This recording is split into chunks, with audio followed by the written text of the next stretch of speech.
So Dr. Kotler, every one of us want to hear you. So I would request you to just talk to our audience and let them hear the words of wisdom straight from the Guru. Thank you very much, Gauri, to introduce the program. And I think before we get to the book, we should talk about what preceded that book in our thinking about not only marketing and business, but about life itself. I think that it might help to remind people here of a series of books that were written earlier called Marketing 1.0, 2.0, 3.0, 4.0, and 5.0. Actually, there was no book 1.0 or 2.0, but when we wrote the first one called 3.0, we looked backwards. And we said that marketing was at a stage at one time that was very functional.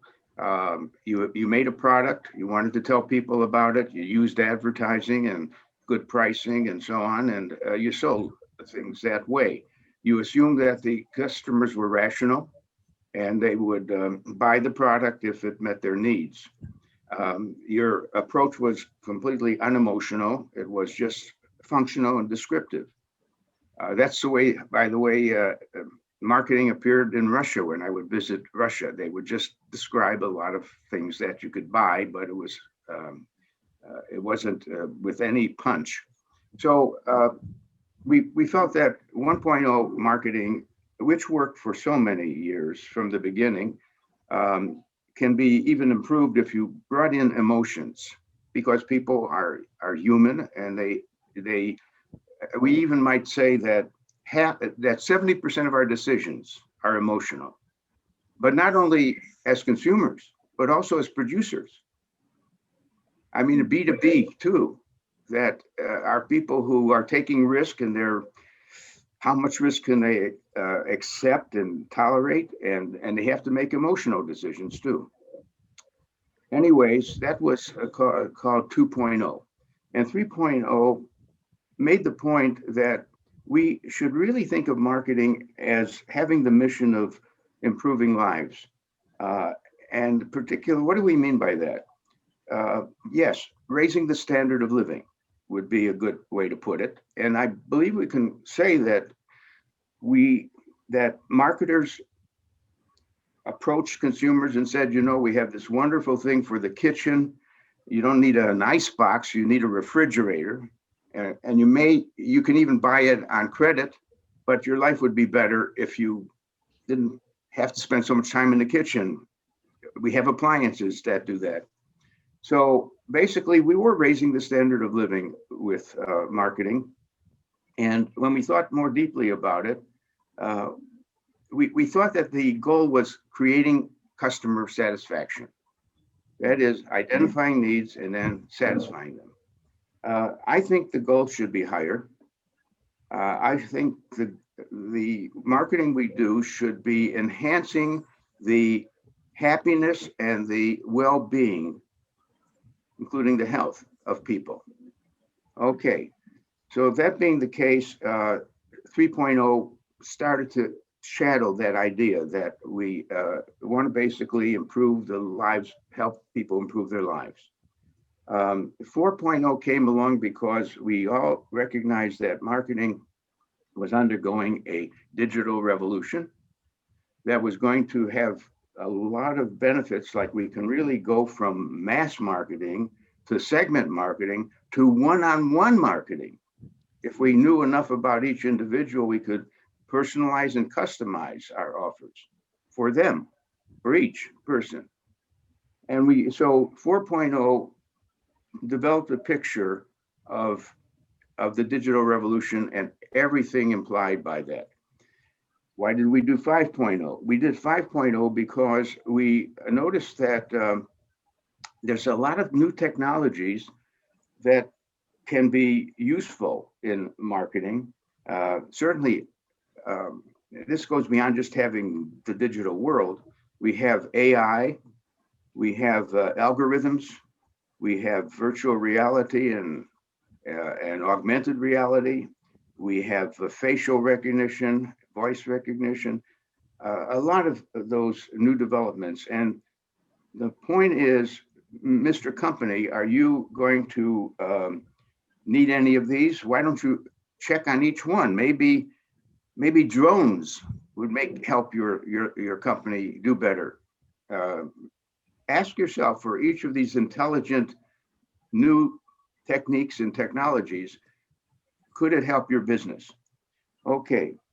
Now, the thing is, behind all of this was the idea of not that the world is consumers and producers and suppliers and insurance companies, but it's really a lot of human beings transacting, uh, interacting.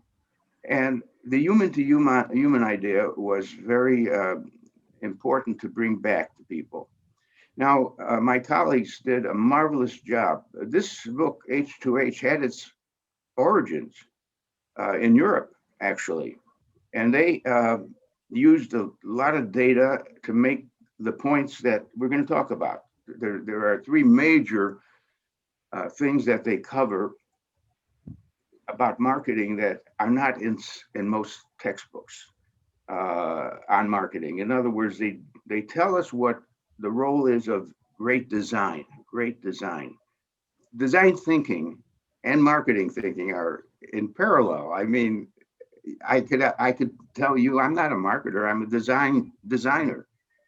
And then this whole idea that are people interested in accumulating products, or basically aren't they interested in getting the services settled that they need, which are delivered often by products, but they're also delivered by barbers when you get a haircut, or and pilots when you get on the plane and they fly you somewhere. So service centricity is very important. And and the third idea is the digitalization of the world. So I would like to ask Waldemar, my friend from long standing, to tell us more about the background of the work they did before we issued H2H marketing. Absolutely. Is Professor Waldemar there? All right. I hope you can hear me. Yes. Yes. All right, great. Thank you very much. I feel, yes, it's true, Uwe and myself, we are from Europe, but actually many of these ideas were created in India, and Uwe will talk in detail about that. I mean, what we did, as you just said, we were building together with you on marketing 4.0 and 5.0. Actually, when you look at the end of the chapter, there is also lots of stuff from your interesting new view of capitalism. I mean, what you also discussed at your birthday meeting about stakeholder capitalism. I mean, we want to go together in this direction. And of course, we want to include a better world, which means also sustainability and improving the living conditions of many people around the globe. And marketing is in a very difficult situation because there are people who think marketing is not necessary. This comes from various angles, from technology angles, from financial angles, even from operational angles where the role of marketing is challenged. Nevertheless, I think if we take our thinking, our work serious, we can improve the work of marketing and the life of the people. And therefore, I think the new concept, which is just a further step in the direction of better marketing, the H2H marketing, is one way of securing that and one way of getting a positive outcome. Absolutely. I think, Professor Waldemar, you said it so beautifully. Like all of us marketeers sometimes hear this that, oh, you marketeers, you are not, I can't trust you. Let me ask someone else, some other consumer or a customer who has used your product. I'll not trust you. But the whole concept of human to human marketing is actually building this trust and taking people on the platform of where the world becomes a better place for us as a community. And we become part of a better planet. Professor Kotler, so now may I ask you one question? As a student, I remember we used to try and get the copy of marketing management from our library and read about 4 Ps. Do you think in today's H2H world, do you think the 4 Ps of marketing have now evolved into something very different and not so kind of relevant to our day to day, or they have got enmeshed into a newer and bigger idea? Well, sure. I would like to comment on your question. Um, every company must answer at least 4 Ps in their marketing plan. They have to describe what their product will be, how it will be priced, where it will be available for purchase, and also with information about how the product works. So the 4 Ps: price, product, place, and promotion. Now, some people said there must be more than the 4 Ps. They said, where's the sales force? Oh, I say, well, that's under promotion. That's another tool of promotion. All right. Then he said, where's packaging? I said, well, that's a P, but when we talk about the product, we mean the product as you see it. It's in a package. So we bring up new ideas for packaging our product under what we call product. But if you want it to be a 5th P, let's say packaging is a 5th P. Along came the people who were working mostly with services rather than products. And they said, we need 3 more Ps. First of all, we want to have a protocol evidence of that purchase. If you went on an airline flight, where's the materials to show that you really did? Well, it's the ticket. Here's my ticket. So that's protocol information. And maybe they also said people should be really the focus, and people aren't mentioned in the 4Ps. So let's add people. And then process, like anyone who's been to McDonald's can describe a whole process of what it means to walk in and where you stand and what you do and so on. There's a process and a service. So they added 3 protocols, processes, and people. Okay, that made 7. Now, my attitude is, in preparing your plan, take every variable that is under your control, put it in the marketing mix, which is more than 4 Ps if you want. Mhm. Make sure you address each of those elements. Notice that the marketer faces 2 things. One is a set of uncontrollable variables, not in his or her control, like the state of the economy, whether there's recession, whether it's a rainy day or a sunny day. Those things are uncontrollables.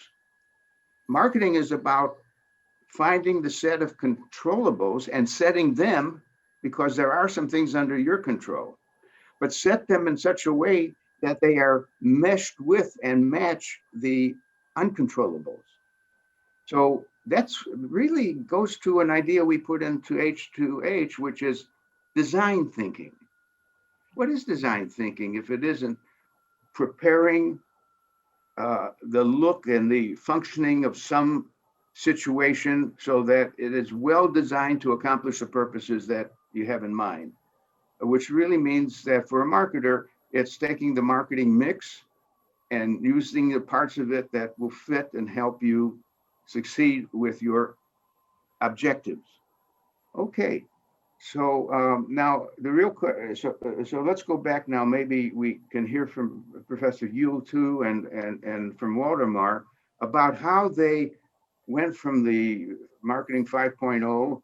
Oh, you mentioned one more thing, then I'll listen to them, and that is there's a big tendency now among corporate managers to think freshly about whether their job is to maximize profits for the shareholders and not give away any money to any cause, which is the old-fashioned market business.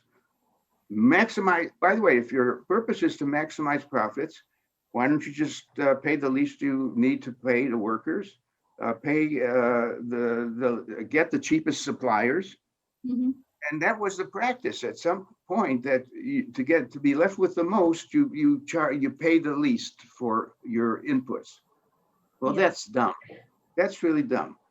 Actually, if you really want to maximize the return, to give a good return to the investors or shareholders, you should be generous to your employees so they're motivated and happy. You should be generous to your suppliers by choosing the best ones who want to work with you for a long time and become more productive and share the benefits with you, and so on.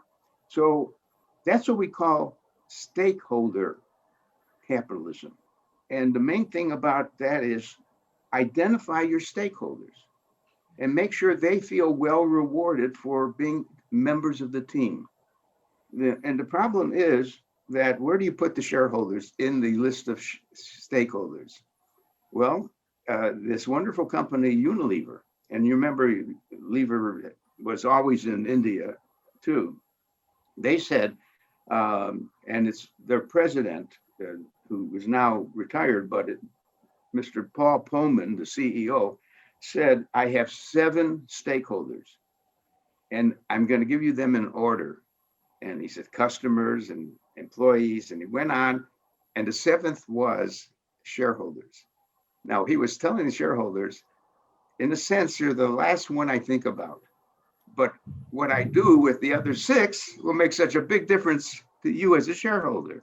And he's convinced us. Just look at Unilever's brilliant history under his 10 years of management. So I'm glad someone mentioned earlier that we should also say that the movement toward stakeholder capitalism is replacing, I hope, at some rate, shareholder thinking only. Absolutely. And before now, we still want to know how that experience in India led my colleagues to start talking about human to human. Absolutely. And what a wonderful topic it is, because somewhere, Dr. Kotler, you have told that company profits and customers are not two separate things or contradictory goal to each other, but it's possible. And both Professor Waldemar and Professor Uwe has also given us a path how to do it. So Professor Uwe, how did you come to this entire concept of human to human marketing book and put it so beautifully for the readers? Quickly, Professor Uwe, would you like to say the story behind this? I mean, in a very short, if we can, because we know there is Bangalore very much enmeshed into how H2H marketing came into existence as a book. So, if you can just quickly tell us. Phil, am I? Yes, please. There is not a simple answer to that. There are several routes to this book. And so let me tell you the 2 main routes for me, from my point of view. Yes. One route is that I studied marketing at the University of Trier, and it is already more than now nearly 40 years ago. And I studied it with a textbook, which is marketing management from my godfather in marketing, Philip Kotler. So, and I was so fascinated about the subject of marketing, and I could apply it because of my professor. He took me to a marketing club. He gave me the opportunity to work in a perception lab. So I really got in touch with the core, which I thought is marketing. I studied how humans behave, and then there came the magical question for me, which is gaining more and more importance, and that's the question why. So actually that is something what drives me my whole life, that I'm always interested in the why, and our kids teaching us that wonderfully. They always ask the annoying question why. Us as parents, we are really annoyed sometimes about it, but that's what was for me one route. So for me, marketing thinking always was related to the question why humans behave like they behave and why they think and feel how they do. And somehow after my studies and after my PhD, I went out in the industry. I was a management consultant and I was a service engineer. I developed service concepts globally for varying industry company. and that was not the marketing I was taught, and that was not the marketing I have seen from my point of view. So this was one route, and for decades, I would say for at least 2 decades, this was something what has driven me and made me doubting about the sense and meaning of marketing. And I especially have to announce there is nothing more arrogant than male German engineer, and I had to work a lot with them. And so marketing was always reduced to a promotion function, and at maximum promotional function. Okay, we also could deal with fairs, but then the second route was that I had I had the opportunity to invent an MBA program with my partner, Christ University, or Christ deemed to be University in Bangalore. At that time, it was a Christ College, and so I had the opportunity to stay at least 2 to 3 times a year in Bangalore and the surroundings. And it made me really think, because I was pampered and very in a huge comfort zone coming from Germany. And of course, I talked about human problems, but definitely I couldn't see any more real human problems. And India made it possible for me. India was an eye opener for me, telling me, what does it make? Does it really make sense to sell another watch, sell another car, and so on? And we are not solving anymore the real human problems, maybe because we can't see them anymore. And that was, for me, a wonderful occasion that I had the chance to really live with people from India. And they made me insights into human problems I never have seen before. And at the same time, I learned about First Things First, which was a manifesto. And this manifesto was definitely, so we have to do something for the bottom of the pyramid and not for the top of the pyramid. And so this was my second route. And then the third route was Waldemar. So Waldemar was sitting with me together at the marketing association meeting in Düsseldorf in Germany. And he asked his colleagues, below them I was, and he asked us, who of you is interested to write with me the 6th edition of B2B marketing? And I was so silly to say, yes, me. I'm really looking forward. And he was so silly to accept me, because then he said, you will have the lead.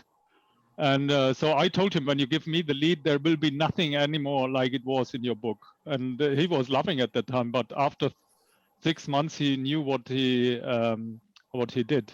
So, and then of course, the big Bangalore story is that my wonderful partner, which is much more a human partner than only a university partner, and the former vice chancellor, Father Thomas Matthew, we were really friends, and we challenged each other. And I asked him, can you host me for more than 6 months, so that I have really a chance to stay away from all the noise of the world and keep my concentration on developing an approach? And so he even put me in the so-called village campus in Kangeri, which is 25 kilometers outside of Bangalore. And he gave me the opportunity to stay there in peace, really peaceful environment. The only thing what I did was running and writing and reading, and that's it. And Waldemar visited me several times in Bangalore, and he loved the hot food, Waldemar, and the hot and Sure. spicy food. And he was the one. You know, I'm a very chaotic guy. I'm really a creative, I would say a creative guy. And that was another route, because design thinking, I'm familiar with since more than 10 years. And I was really annoyed that about with the question, when I have design thinking, what is marketing thinking? And it brought us back to the core competency question. What is the core competency of marketing? And I still believe it is the encoding of why humans behave like they behave. And if this is our core competency, nobody will come back to the situation to put us and limit us to a promotional function or something like that, because nobody can avoid to think about why humans behave like they do. That's it. That's the story. And all the rest you can read in the book.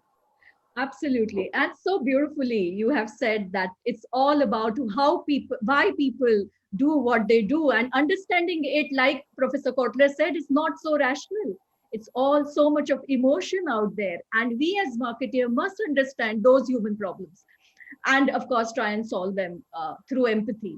So Professor Waldemar, if you can tell us about what is this human to human mindset. I mean, one will of course know processes, but at the heart of everything is that mindset. And once we adapt to that mindset, adopt that mindset, we are going to make justice to this entire human to human philosophy. Well, before I would like to answer this question, I would like to go back to our model, the complete H2H model, which is the essence of the thinking of the new way of marketing. It actually incorporates all the things what Phil has developed over the last couple of years and adding a few more dimensions. And as we said, this new H2H marketing is accompanied or is added through new things. I mean, the service dominant logic, and we will hear more about that later, has changed the world, has changed the way we are looking at we are doing business from a goods oriented business to a service. And today we know actually everything is service. And if we follow that kind of thinking, our way of doing marketing is different. The second aspect was the design thinking. Creativity and constant innovation is necessary to please the human's requirements. People move on, the world is changing, and therefore we need solutions. And design thinking gives us an opportunity. And of course, in the last couple of years, the digitalization has fundamentally turned our normal behavior inside out. Even the marketing became different. So if you put the normal marketing and these new three aspects together, we have one new concept. But important from this concept is actually the mindset, the thing, how we think about that. And the mindset in the right way of human to human marketing comes from these three dimensions. In addition, we need to manage it. And of course, in addition, we need to have the processes. These are things which are necessary to make the whole thing follow through, make it happen, make it manageable. And that mindset comes from a customer-based consideration. We define the world as we are looking from a customer. And that customer-based view, gone through the instruments of design thinking, service dominant logic, and digitalization, creates that H2H mindset. And that H2H mindset, if you go deeper, and when you look at the various one, let's say in design thinking, yeah, the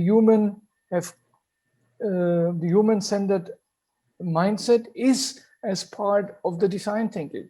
The design thinking puts people in the middle of everything, and therefore they give us the opportunity to think in these terms. Also, marketing is considered as experimental. It is done in an iterative innovation process. So things are experientially recognized. And of course, at the end, we have a deep marketing-based insight. So design thinking gives us great way of forming, and we think in this term afterwards. The same is true for the service dominant logic. This is the conceptual foundation of the new concept, and also it is the base of a so-called value co-creation in a collaborative ecosystem. There are more aspects to it, but I only want to stress also the importance of customer experience. This is part of the service dominant logic. And then we have the digitalization, which gives the technical prerequisite for H2H marketing, because we can actually address each person by itself, a continuous dematerialization of offerings, and of course also an increased importance of trust. In the internet world, if we have no chance of connecting, we need to trust with whom we connect, and therefore digitalization is one of these fabulous things, but also on the other side, one of these scary things. So all these three elements, design thinking, service dominant logic, and digitalization, form the mindset. And with this mindset, we do marketing differently, and we could do H2H marketing. Absolutely. this whole idea of co-creation is so important. And I guess this is where partners, the companies and customers actually become partners. Just one small question, I mean, to any one of you. Many people in pharma companies feel that entire marketing is rational because if it is about health, though we always know that we feel unwell, it's not we think unwell. So there is a lot of feeling, but the question is that it's in the end doctors are rational, in the end the entire pharma business is rational. How is co-creation possible? I mean, can any one of you take the question for the audience so that they feel that human to human marketing is just not theory but something that they would actually implement? I Well, mean, from the co-creation. Yeah. let me try to answer your question. I'll start with something a little earlier. You know, my training is as an economist, and therefore I was trained in the idea that economic behavior itself is rational, namely that good decisions will be made because we have full information, and our mind is a logical tool for ordering the opportunities, and then we make a rational choice. Now, during my training, I was probably the worst critic of economic theory, because in the classroom, I would say, I don't think, where are human beings? You're developing basically a utopian vision that is not what happens on the street. It's not real. And I began to, and I go along with Yule in saying this question, that basically he is interested in uncoding human behavior. Uncoding. The economists never wanted to uncode economic behavior. They just wanted to assume full information and rationality. So along comes marketing in the early 1900s as a discipline to study what really happens in the marketplace. And it gets to be a synthesis of psychology, sociology, economics, a real social science, which economists have not assumed until recently. The good news is that behavioral economics is now taking over economics. Behavioral economics is, as a matter of fact, one of the prize winners last 2 years ago or three, with his work on nudging. The idea you can nudge a person into a certain behavior is a recognition that behavior is much more emotional and unpredictable than the economists think.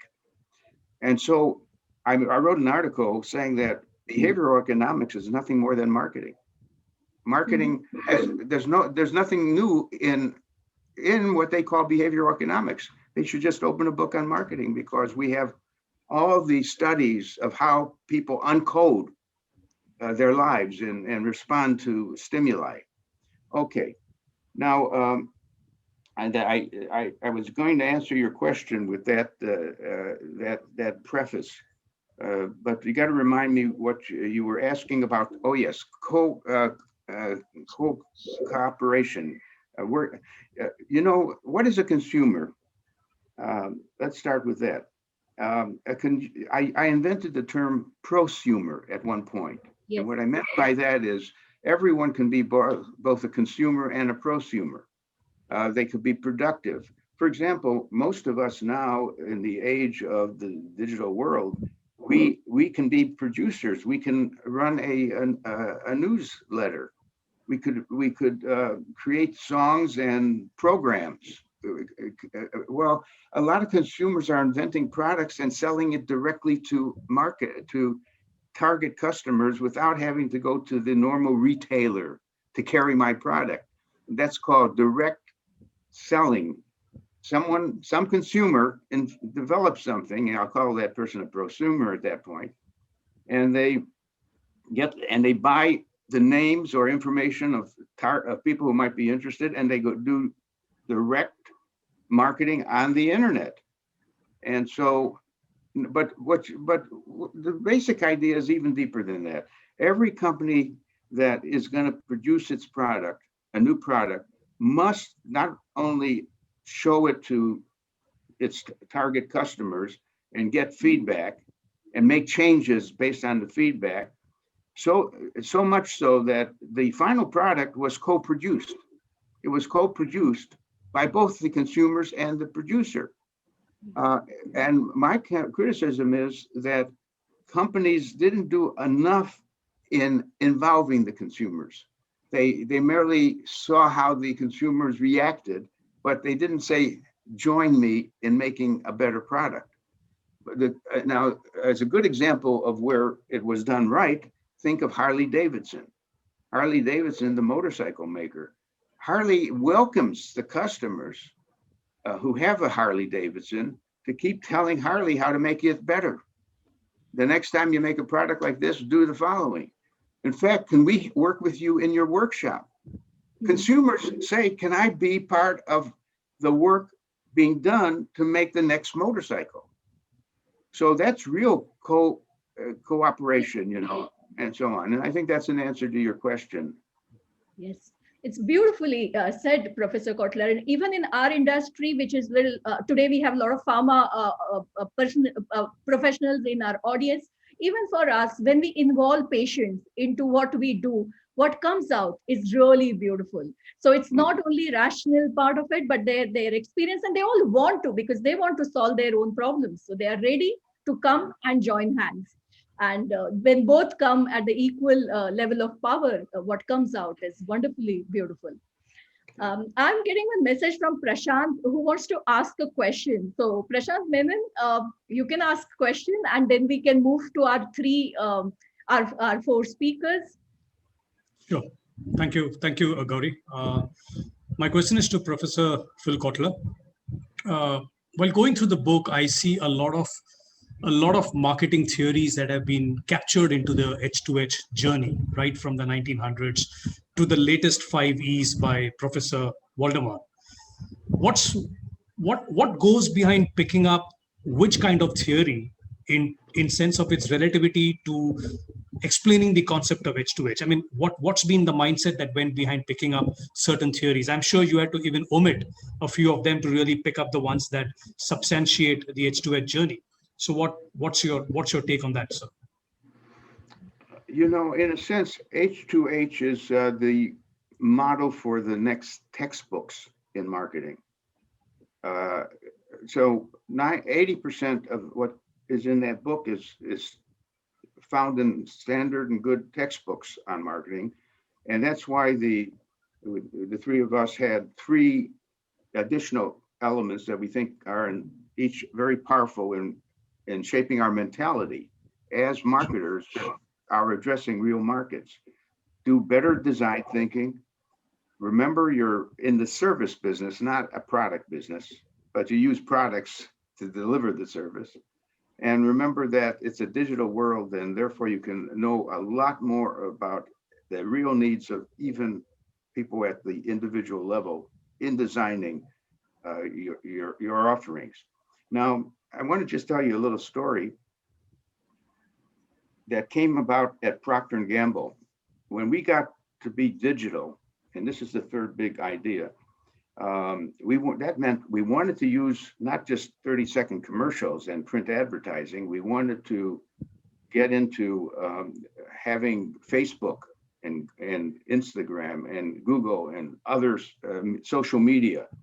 So P&G, Procter & Gamble, being one of our major corporations, decided to learn as fast as possible what works in the social media.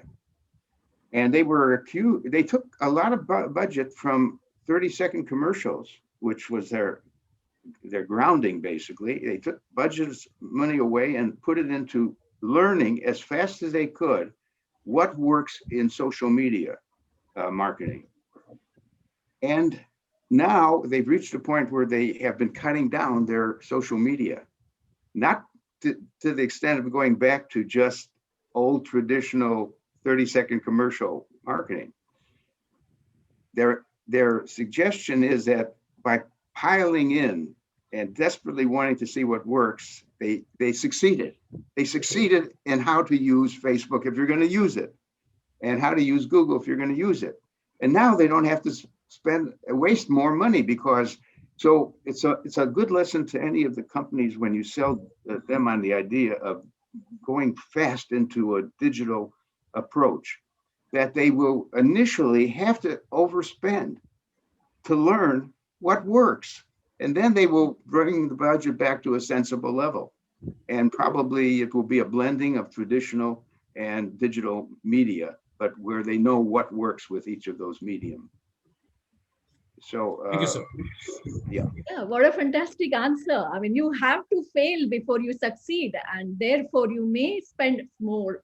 But in your book, three of you have said that it is always better to fail fast, iterate, which is the part of design thinking, and that's so important. So there's another thing that a guy named Eric Ries and others worked on, and that is innovation is key to growing your business. Any business that doesn't change its business will be dead in 5 years. So to innovate, it sounds like I'm saying, well, now get a big project and spend 3 years making the next car, and then hope that the public loves that new car. No, don't do it that way. Instead, design your new product simply. Make the simplest version of what you're thinking of selling, and then design the simplest way of marketing that to people. And then you'll get feedback immediately. Some people say, no, I don't need that kind of thing. I'm not interested. And some will say, I'd like it if it had this feature and that feature. Before you know it, by this quick drawing of something that doesn't exist yet, there's no, in fact, you can go to what we call virtual reality and actually design the next car that doesn't exist. But the consumer who is the target, you give him glasses and he actually feels he's getting into this car that does not exist yet. He feels the engine going and how comfortable or uncomfortable it is. And you get, without ever spending a dime making that car, to know whether it's worth making. So that there's this whole idea of minimal, the minimal product and the minimal marketing being done back and forth with our human beings, our people who might be interested in this. Okay. Beautiful. Wonderful. So what we have today is that H2H marketing has three very important pillars. So the industry experts have actually created a small slide deck, and after they explain the whole H2H marketing three pillars, we'll also ask them questions. And Professor Kotler, if you can stay back while they are completing it, we'll be really grateful. And if that's possible. So that's. Well, I may disappear at some point because of other commitments, but I will stay for a while, and I want to hear my colleagues explicate more of the ideas we have. And one of the ideas that I hope they will demonstrate more is what we call the funnel idea of how you create awareness and then get to create an appeal. That I not only know there's a product like that, but I think I like it. But then questions will come up, you ask, and then you go from ask to the first purchase that may take place. And then the question of whether there's going to be a repeat purchase, and ultimately what we call loyalty and advocacy. So my colleagues took that system that we introduced in 5.0, actually in 4.0, and they did marvelous things with how you go through this system, both from an online and an offline point of view. There's a nice chart you'll see about it. So I think at some point they want to share the process itself of innovating. Absolutely. that 5A customer journey is a fantastic model, and all of us have learned so much from your marketing 4.0. So the 5A's are so critical. Thank you. Can we have few more discussions with Professor Waldemar, Professor Kotler, and Professor Uwe?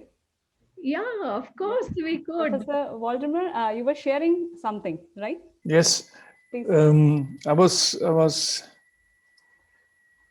sharing the concept which Phil just told us, which is coming from Marketing 4.0, which uses the aware, appeal, ask, act, and advocate system, and at the same time uses the customer journey and looks at the various touch points on the digital and on the physical side. And by going through this journey, we can actually see or guide, depends on the situation where we are, what the customer could do or what the customer is doing. So if we want to achieve the advocate, the loyalty part, we have various means, and this various means is it's physical and digital. And with both sides, if we do it right, we can actually achieve the ultimate advocacy. And this advocacy is that what we actually want. And sometimes we can even jump this loop. If we have achieved the total loyalty, then we don't have to go through the whole customer journey. And that is actually what we want. We want loyal customer. We want customer who really feel that they are taken care of. We want customers whose problems are solved. And at the end, it is beneficial for both the customer and the company. So beautiful. And how advocacy itself also increases awareness through word of mouth. So this is like entire journey which completes our marketing efforts in terms of reaching out. It does not substitute the funnel, but the funnel concept is actually not an interactive one and leaves out all the co-creation aspects. And therefore, I think the customer journey with the 5 A's is actually the more advanced concept for the time we are living in now. Absolutely. So, Professor Waldemar, if I ask you, what are 2 or 3 things you would like to tell the leaders today who are listening, to this conversation? What is it that they should do so the entire human-to-human philosophy and the process and management implementation happens? So, quick, any 3 words. I know it's a very, difficult question to put. It's a difficult task. Thank you for the question. But I think the main part of the H2H marketing is that the leaders have the mindset. I mean, they need to have the inspirational aspect to give it to their people. They cannot expect that people will create that mindset if they don't have it. So it's a top-down approach. It is necessary to think in this new paradigm, to think that we are solving real problems with our offerings. And the customer is part of this problem solving. And if I don't take that serious, I cannot give it to my employees. I cannot give it to my distribution. But it's a long process, but nevertheless, if I'm convinced, if I'm inspirational, I can do that.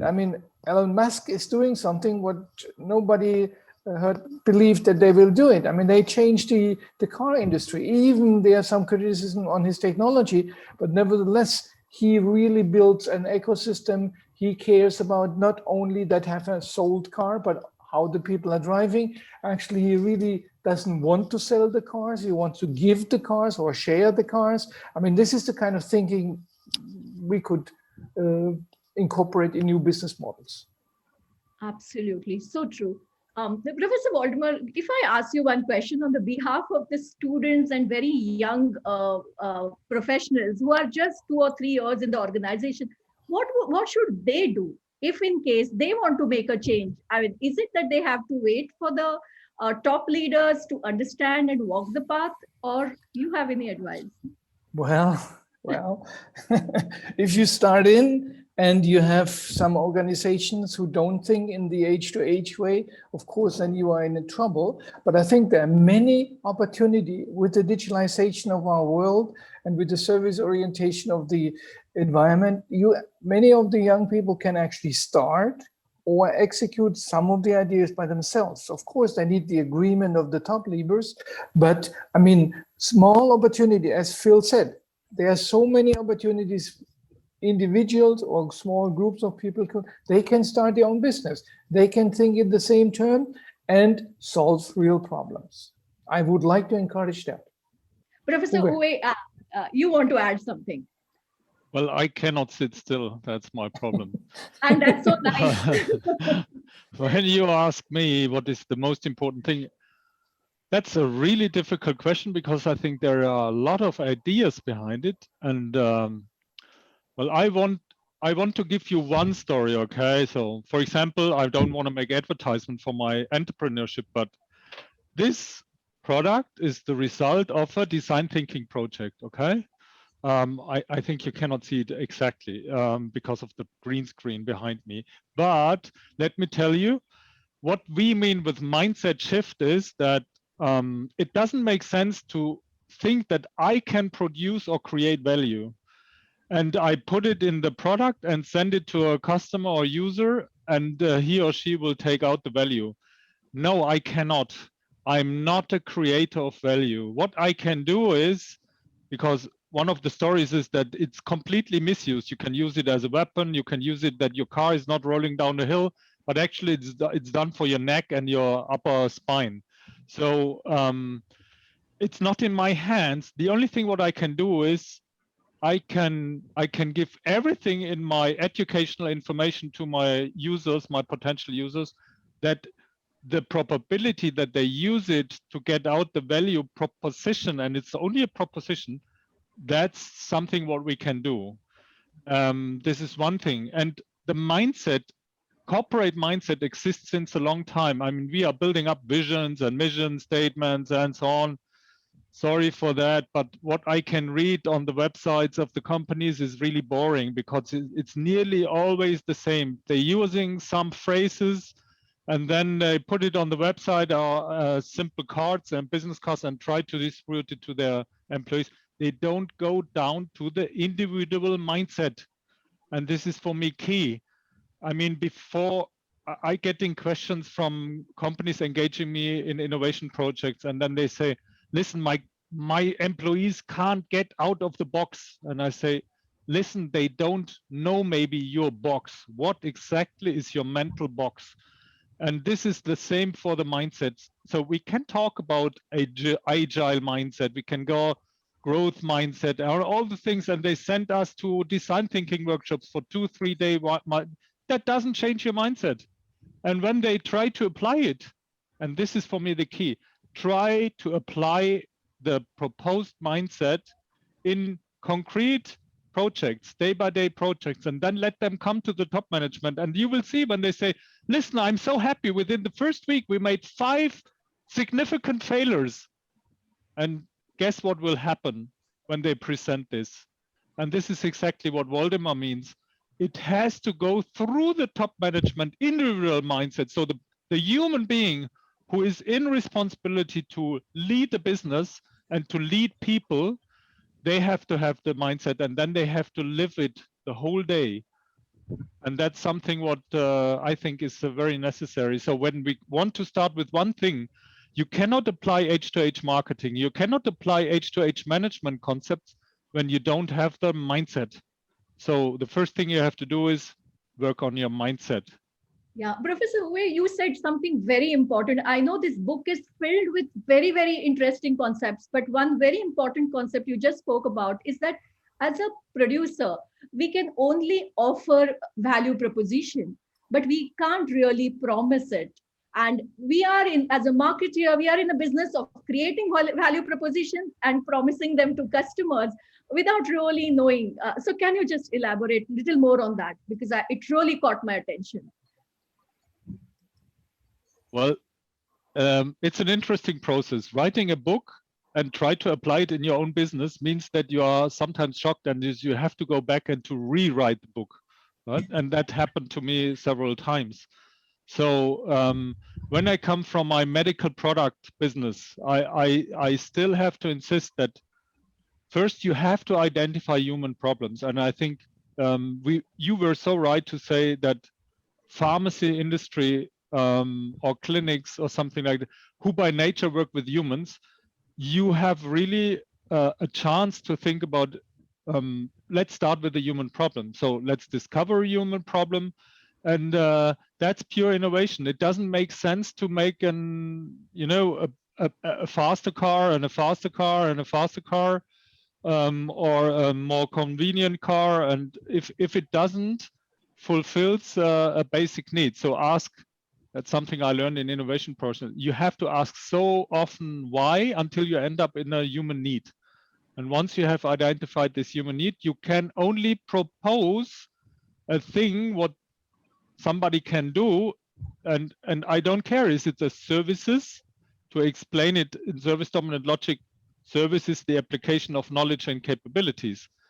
And for me, that's exactly what drives me. So when I have a certain capability and knowledge and I can use it in the favor of some third one, and the third one is a human being, not a machine, that's very important for me, then I have a chance to really propose the value proposition. And then I can do everything with my communication. What I can do through all channels is to try to reach my potential users and explain them how they should use the value proposition. Otherwise, it might hurt them, especially in the medical sector. That's very important. And I'm pretty sure you know that from the pharmacy industry. When it's overused or misused a medicine, then it is definitely counterproductive. So that's something what I mean. And I have attended a lot of innovation projects. It was completely engineering dominated. I'm not against engineers, but they are specialized on the question how. They are not specialized on the question why. And so a designer is really thinking in forms and aesthetics, but we marketers, we must be specialized in meaning. And that's really something what we can contribute to value proposition innovation. That's it. Yeah, let me connect that with a good example. Namely, we had wonderful new drugs created to fight COVID-19. And they were designed and lots of problems had to be solved. But the real surprising thing was we never realized that there will be people who won't want to be vaccinated and people who won't wear masks. And I think you would address that as a question in even at Kaiser, one of the developers of the solution. Should they have, it wouldn't change the solution they came up with, but it certainly would have helped if they had thought that it wasn't going to be welcomed necessarily. In other words, there was no thought about the users. And had there been thought, maybe I can argue that there'd be much more readiness to accept and trust that new drug. Yes, absolutely. And a lot of reasons behind people, there is hesitancy behind vaccine is, of course, like you rightly said, the human problem is not understood well. They have their own inhibitions, their own psychological reasons for not wanting to get vaccinated. And in this world, no one is safe till everyone is safe. So we are actually facing a big problem there. Yeah.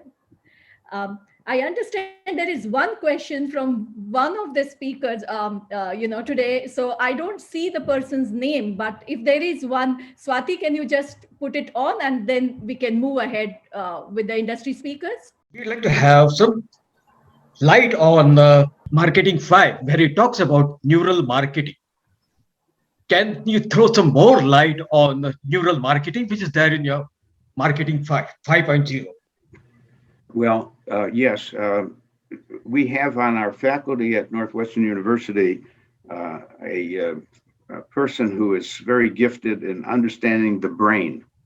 I mean, after all, if we're talking about uncoding human behavior, we have to understand the brain and how it works.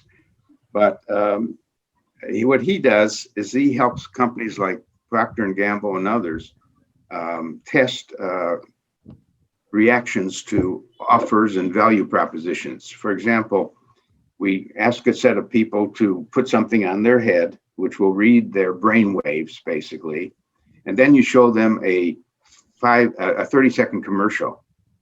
And one possibility is the brain wave just stays steady during the three, the short showing of the commercial, which means that nothing, there was no blip, there was no result, no impact on the message. One thing you might do is have someone else do the same message, a more attractive or effective speaker, and you'll see from a steady wave to suddenly a blip. Now, you don't know why the blip occurred because it happened automatically. It wasn't a chosen thing by a rational consumer. But you go back and you say, just about at the point where the speaker said X, it must have done something to you because your brain blipped up. And she says, yes, it was just that word that they used got to me. Well, so you can now use neuroscience, which is the science of the brain, and the tools for measuring these things to identify whether a message is being meaningful and impactful. And you can try to explore why it happened that way. So every faculty I know is trying to have a neuroscientist sort of in the marketing department. I only can strengthen this. Sorry for interrupting, because I also have a lab. And this laboratory is a fusion of different disciplines. And I think this is another key message.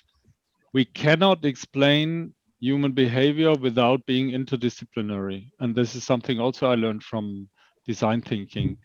And by nature, a marketer should be open-minded to other disciplines.